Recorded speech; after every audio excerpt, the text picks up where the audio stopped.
غم ہمیشہ ہوتا ہے پاسٹ کا، ریگریٹ ہوتا ہے پاسٹ کا، اور خوف ہوتا ہے مستقبل کا۔ یعنی بعض اوقات یہ ہوتا ہے کہ انسان کو کوئی تکلیف تو نہیں ہو رہی ہوتی، لیکن پھر بھی اس کو ریگریٹ ہوتا ہے کہ ہو میں نے کیا زیادتی کی۔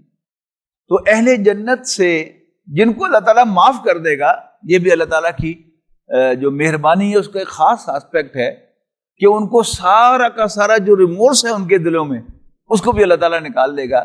انہیں مکمل طور پر خوشی نصیب ہوگی کہ انہیں کوئی غم، کوئی ریگریٹ، کوئی پشیمانی بھی نہیں ہوگی۔ اللہ خالق کل شیء، اللہ تعالیٰ ہر چیز کا پیدا کرنے والا ہے، وَهُوَ عَلَىٰ كُلِّ شَيْءٍ وَكِيلٌ، اور وہ ہر چیز کا کیئر ٹیکر ہے، ہر چیز کا خیال رکھنے والا ہے۔ لَهُ مَقَالِيدُ السَّمَاوَاتِ وَالْأَرْضِ، آسمانوں اور زمین کے خزانے، آسمانوں اور زمین کے خزانوں کی کنجیاں اسی کے پاس ہیں۔